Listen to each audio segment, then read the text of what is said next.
thing we're going to do is just really get familiar with our athletic posture.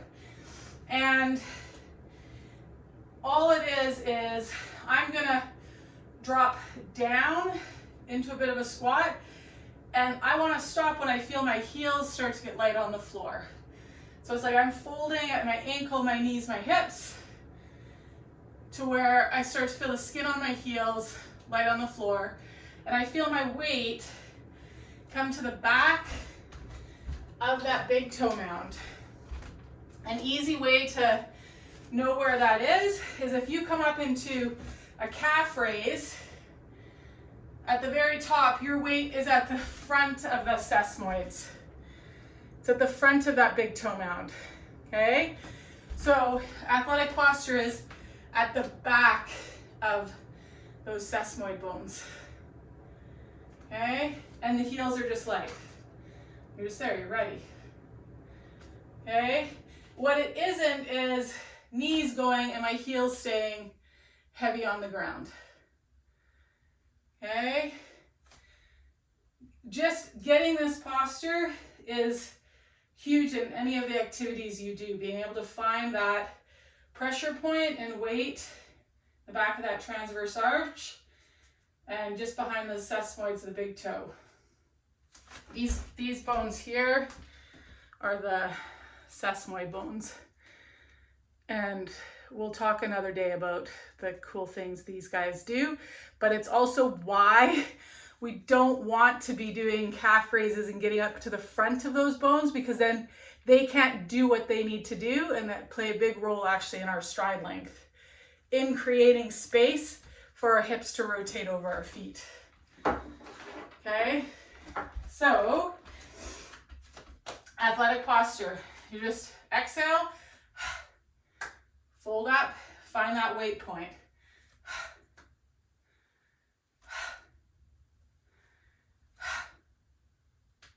Okay, next time you're gonna find athletic posture, just let your shin angle change. You'll take a step.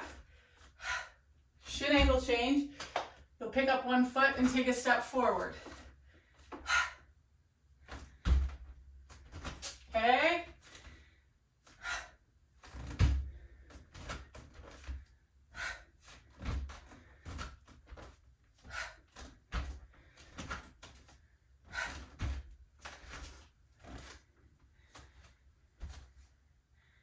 Good.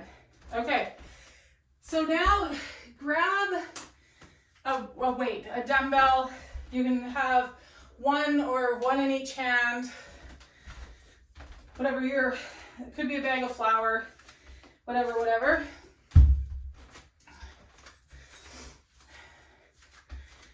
Okay, now come into that athletic posture.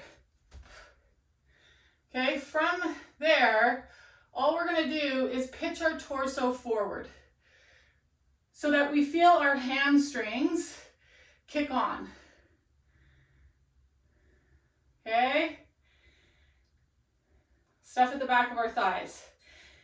Now, with the stuff at the back of the thighs, I want you to think of from the sit bone and the knee pulling to the belly of that hamstring.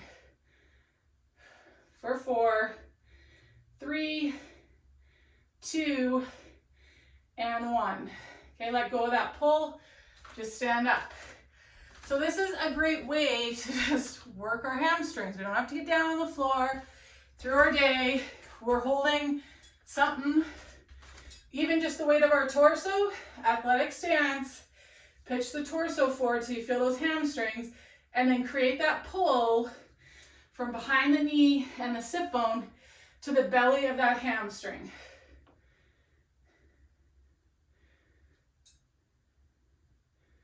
Let your weight shift around. Make sure you're not heavy in your heels. Make sure you're still in that athletic posture. Okay, relax the hamstrings or let go of the pull, come up. We're gonna do that 3 more times. Actually 4. Okay, so the next 4, you can either do single leg or double leg, because again, running Anything, we're gonna come to a single leg stance. We want that hamstring to be able to support us. Okay, so same idea, athletic stance. You're just gonna shift your weight into one leg, pitch the torso forward, find the pull of that hamstring. 4, 3, you'll feel the foot working in the ankle too, and 1. Good, press yourself back up. Right onto that other side, athletic stance.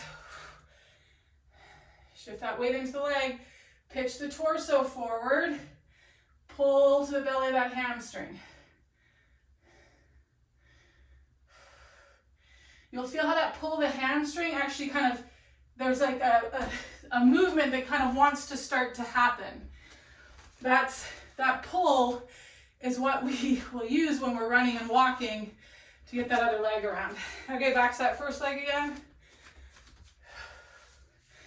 We could just hold that object out here. This is going to load different structures of the spine.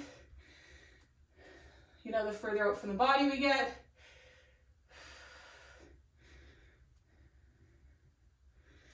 That pull of the hamstring. We're going for about a 10-second hold here.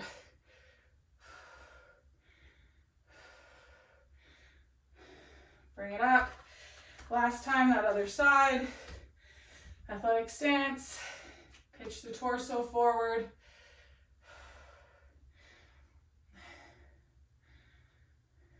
Learning to use that hamstring to anchor us.